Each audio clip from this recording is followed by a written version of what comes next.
This is Damon Fordham, adjunct professor of history at Charleston Southern University and at the Citadel here in Charleston, South Carolina. And I'm here to tell you about a lost bit of history that was preserved by a lady named Janie Mitchell here in Charleston, South Carolina in 1931. On January the 1st, 1931, they had the Emancipation Day Parade in Charleston. They still have this every January the 1st because it's to celebrate the fact that on January the 1st, 1863, Abraham Lincoln signed the Emancipation Proclamation that ended slavery in the southern states. So Janie Mitchell was riding on a float that day, and she was in her 70s and was as proud as she could be. She was representing Mother Emanuel AME Church. Yes, that Mother Emanuel Church that was the scene of the unfortunate church shooting in 2015. But Janie Mitchell was concerned because she didn't feel that the young people understood what they were celebrating. So she went home and she wrote her composition book that she had, and this was how the cover of it looked at the time. And her recollections would later be known as Janie Mitchell Reliable Cook. Here's the background. She decided to tell her story in this little journal. And part of her story goes as follows. She says that my grandfather and grandmother came directly from Africa. My grandfather had long hair. He wore large hoops in his hair and spoke the Gullah language. He called bread dough. My grandmother died 3 months after she came to America. She had what they called at the time the stranger's fever. My mother told me that mother was only 12 years old, and this climate was too cold for her. Yeah, pretty powerful stuff. Now, Janie Mitchell herself was actually born free. Her father was a free man, and in fact, by 1862, there was such a big fear of runaways and slave rebellions at that point that free black people had to pay a tax to keep their freedom. So her father, who lived at that time on America Street, gave the money that he saved for his tax to his sister. Well, he came to get the money to pay his tax, and most of the money was missing. So the father wound up being enslaved, and he went out to work as a boatman for the Confederates during the Civil War, and they were enslaved by a Rutledge family. However, Janie Mitchell was about 10 when all this happened, about 1862. And she herself apparently was not that badly treated because she mentioned that they helped teach her how to write and so forth. But needless to say, she did celebrate the end of slavery when that did happen, for obvious reasons. So she went on to tell some really interesting stories about slavery and as well as life in Charleston during the Reconstruction period. And one of the stories was of the man who was sent to the sugar house.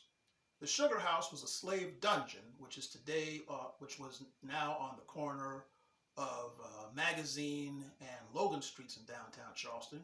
And she said that the man was sent to the sugar house with the note, and he couldn't read. So the man asked this fellow to read the note to him, and it said for the person at the sugar house to give him X amount of lashes. The guy ran off like that, and was never seen by his owner again. Moral of that story, of course, being that just because a person may be illiterate doesn't make them ignorant. So she also wrote about many of the great African American leaders of her time period.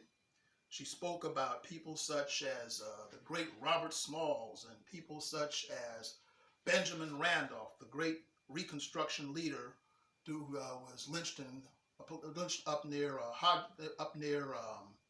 Abbeville, South Carolina around 1868 and so forth.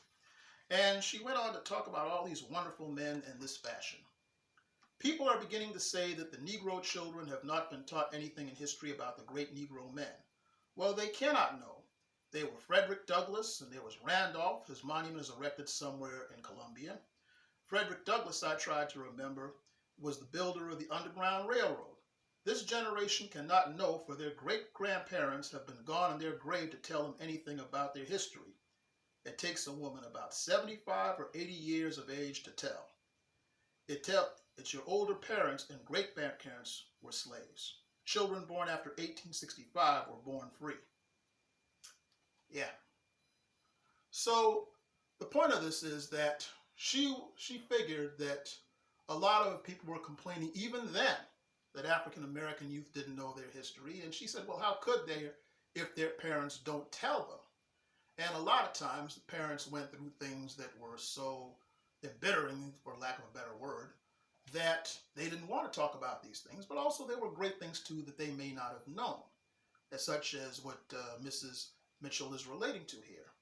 So anyway, she eventually got married and had 8 children, and after the husband died, she would work for a family named Johns over on Calhoun Street, and so shortly before her death, she rode on this float, and she was very inspired after riding on the float and waving the flag that they gave for her to wave on the stand and all of that, and the people cheering.